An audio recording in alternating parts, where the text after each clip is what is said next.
Hey, what's going on, guys? JWhisp here, and welcome to episode 12 of the Minecraft 1.18 Survival Let's Play.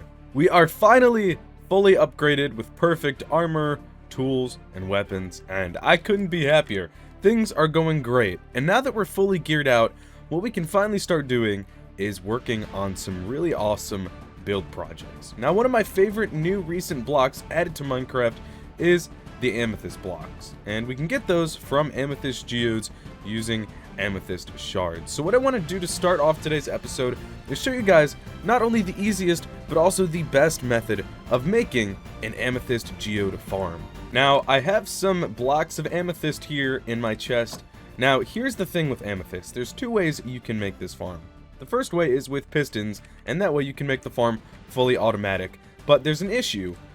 Budding amethysts, when you break them, fortune actually works, and so we want to utilize the fortune we have on our pickaxe, which means we actually don't want an automatic farm.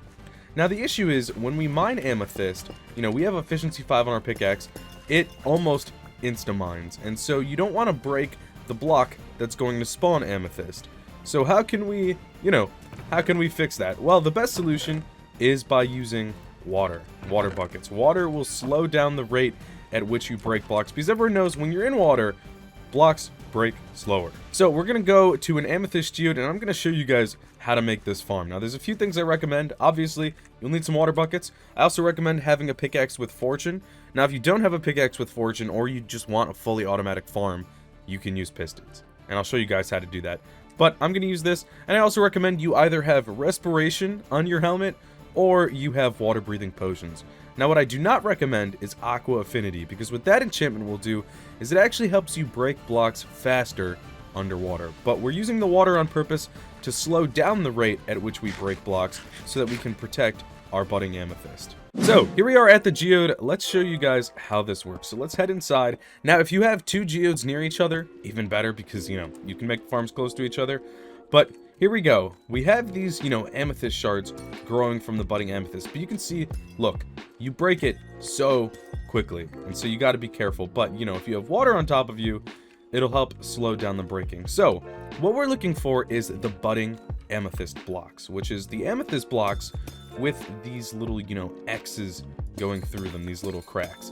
This is where the amethyst shards will actually spawn from. And so what we're going to do is we're going to harvest all of the blocks of amethyst from this geode, but we're not going to break the blocks of budding amethyst. We're going to break every single block except for the budding amethyst. Now, what we're going to do is we want to make sure that the budding amethyst is exposed on every single side that we can get. That way we can get the most amethyst growing. I also recommend, while you're doing this, break all the calcite too, because not only is calcite a, kind of rare block, but it's also really fun to build with, and calcite next to amethyst actually makes a really good combination for different builds. I've made a lot of houses out of this before, and it's really good. So, like I said, what we're going to do, break all the amethyst, and break all the calcite, and then we'll be back. Now, if you accidentally break one or two pieces of budding amethyst while doing this, don't worry, it's not a big deal. Or if you want to break some intentionally, like, right here, there's one block that wouldn't be exposed, that's fine, you can just leave them or break them, it's not a big deal. Now, while mining, I want to mention another reason we're using water to make this farm is because not only will it slow down the breaking of blocks, but also,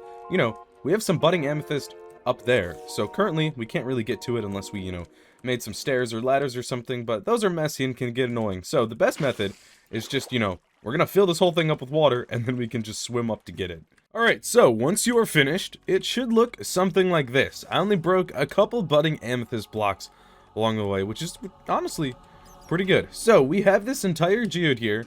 My inventory is filled with blocks of amethyst and calcite, which is actually pretty cool, because the whole reason we're making this farm is to get blocks of amethyst, and we have many stacks. So this should be able to at least get me through one or two builds.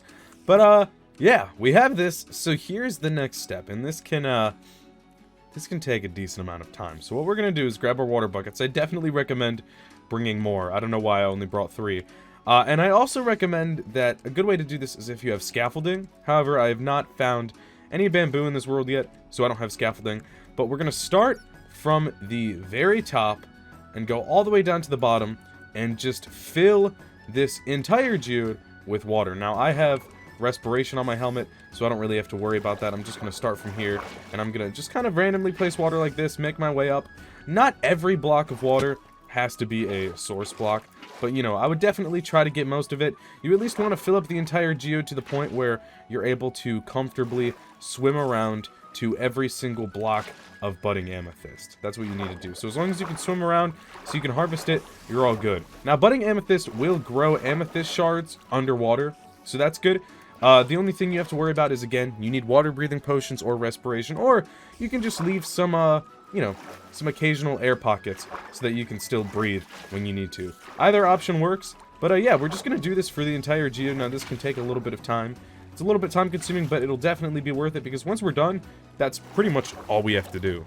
Alrighty, and so this is pretty much the farm, and this is what it'll look like. Now, I know it's kind of crazy. I know, this isn't your typical Minecraft farm, but this is it. So what you can do is just AFK for a while, and keep in mind that, you know, amethyst takes a long time to grow, and it also has to be loaded in your chunks for it to grow. And so, you know, you have to AFK at least somewhat near, or I recommend, you know, the best solution is just try to find a geode somewhere near your main base so that the chunks are usually going to be loaded in anyways. But then what you can do is, you know, when you're done, you can just like come to your farm, swim through, and start harvesting. You can just break it like this. And, you know, it does break a little slower because we're underwater, but that's what we want because we don't want to break this budding amethyst. You know, underwater, if you accidentally click on it for a few seconds, you kind of have some time to recover. But if we weren't underwater, we would pretty much instantly mine the budding amethyst. And we can just go around and collect the shards. Well, I can't because my inventory is full. But, yeah, that's what you can do. We can just do that. Let's grab some shards, and boom. That's pretty much it. And like I said, with Fortune 3, you know, Fortune does apply to amethyst shards, and you just combine 4 of them, and boom, you have blocks. And that's all you have to do for this farm. Now, if you do need more calcite, because calcite is a common block used to build with blocks of amethyst, just find more geodes. And you don't even have to make it a farm, just mine all the calcite you can. Okay, so I was actually pretty lucky because that was the closest geode I knew to my house from mining underground. And I had no idea how close it would be to my house, but I'd made a little staircase going up from the geode, and there's the water from it, and it's literally right next to my base. So what I'm actually going to do is, I think, to not only make it decorative, but to make it fun, I'm going to make a little bit of a minecart rail system to go up and down, just to make it a bit easier, because this is a lot of steps. And I actually have a decent amount of rails from just mining through abandoned mine shafts. I don't know if I'll have enough to fully complete this, but I do have a ton of iron, so I should be able to make more if I need to. And then after we make our little roller coaster going down and up, I'll probably like add some decorations, like maybe some lanterns, maybe some ores. I might make like a bit of an artificial cave, and I'll also make a bit of a storage area down there just for, you know, transferring like amethyst and calcite and stuff up and down, just to make it look kind of fun. And this could also maybe be our strip mine entrance. Unsure, but yeah, I mean, this isn't the best place because we're like in the middle of a forest, but I don't know. I'm gonna see what I can do, try to work some building magic, and we'll try to make the best of it. I'm pretty excited because honestly, this is so close to my house, and honestly, when I'm at my house, this is exactly what I wanted. I'm pretty sure the chunks of the geode will still be loaded in since it's so close, which means if I'm just like AFKing or chilling in my house, like if I'm enchanting or using my anvil or crafting or smelting, you know, the geode is still loaded in, which means amethyst crystals will be growing. Alrighty, so here is what I decided on. Not anything crazy, just pretty simple because, you know, I wanted to make an entrance for this, but I didn't want it to really stick out of the landscape, and so I feel like, you know, I just did a little bit of cobblestone, stone, iron, like a little bit of a cave/mine entrance, but I feel like it doesn't stick out too much like a sore thumb in the middle of this forest. Ooh, maybe I could also, I didn't think about this, maybe I could add some, I don't know, maybe I'll add some snow around here, or like little carpets of snow. I don't really know, but what I did is I added a chest down here, and then we have our minecart, and then we just zoom down. I love doing this because I almost never use minecarts or rails anywhere in my Minecraft worlds, because I'm always traveling using Elytra and nether portal highways and stuff like that. And so it's fun to finally use this. And so once we're down here, we have this little random area to help us land. We have another chest full of minecarts, and then here we have 2 trapdoors to sort of prevent the water from falling in.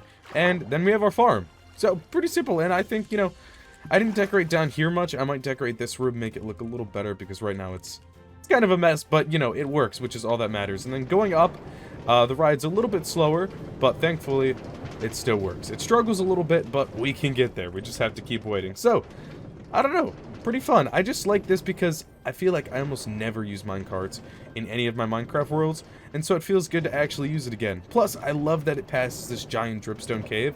I think I might knock out more of this sidewall right here, just so we can see more of that dripstone cave, because I think that'd be a really cool view to watch while we're going down. So, I think this is, I don't know. It works. I think it's pretty fun. Alright, lots of little small projects today. Let's check up on Loki, see how he's doing. How you doing, buddy? He's good. Okay, so here's what we're gonna do. Right next to the stables here, I actually wanted to add something because this little patch of grass right next to the stables looks really barren and weird, especially from over there. And I was originally gonna add a custom tree, but I actually want to add another farm. Now, this one isn't gonna be a crazy automatic redstone farm, but what I have here is actually all the things I want to make a glowberry farm. Now, I've made this before, but I'm gonna make it again, and well, actually I haven't made it in this world before, but I'm gonna show you guys what I do. So what I do is like go 3 or 4 blocks high with fences, you know, really however much you want, and then I put a little spruce slab right up top, and then take some campfires and go in this direction, really just however, I don't know, however far you want, and then make sure you can you know, you have to put them out. Do I have to be on top to put them out? Oh, no, okay, I can jump like this. Yeah, just use your shovel, put them out so they're not actually burning, and then just continue, place your slab, and then place your fences. And then what I'm going to do here is grab my glowberries and just place them underneath, and we'll give them some time to grow. And this is how I make my glowberry farm. Now, glowberries, you know, aren't the most useful block in Minecraft. Like, you can eat them, they're cool, they're pretty, but, yeah, mostly they're pretty. I don't really use them for much.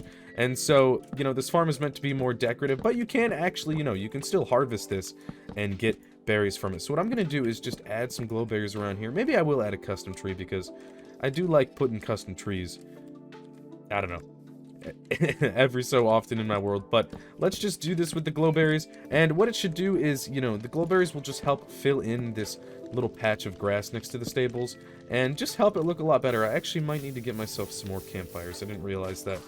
I'm gonna want a lot more than this, but we're just gonna keep doing this. I'm just placing them 1 block apart, and I think it should look pretty, you know, pretty once it's done. Plus, once glowberries are fully grown, what you can do is bone meal them to have an actual berry grow on the plant, and it looks even better, and it also produces a little bit of light, which is really cool because you can actually use it to help light up parts of your world. It's not the brightest light source, but, you know, it's still light, and it looks really cool. Okay, well, actually, I'm all set because this is pretty much the exact size I wanted it, and it definitely helps this area look better. So I'm going to grab some bone meal, and what I'll do with the bone meal is actually have some glowberries growing on these stalks to make them look pretty, and I'll also bone meal the area around here to add some flowers and grass, and it'll look 20 times better. Alright, there we go, yes. This is much better, and this actually looks pretty good. I think this fits. I like this little farmy type area. I think Loki likes it too. I'll try to feed him some glowberries, but I don't think he'll like them very much. So, I don't know, I'm proud of this. I love adding these little glowberries, like, especially along trails and in farming, like, rural type areas, because, I don't know, just something about glowberries.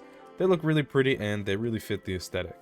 Anyways, my friends, that is all for today's episode. I really appreciate you guys for watching, and I hope you enjoyed. Hopefully you found some useful tips, tricks, build, you know, inspiration, all that stuff. It was pretty fun making this farm. But, yeah, hope you enjoyed. If you did enjoy, consider leaving a like, subscribing, all that good stuff. But my name is JWhisp, and I'll see you guys all in the next episode.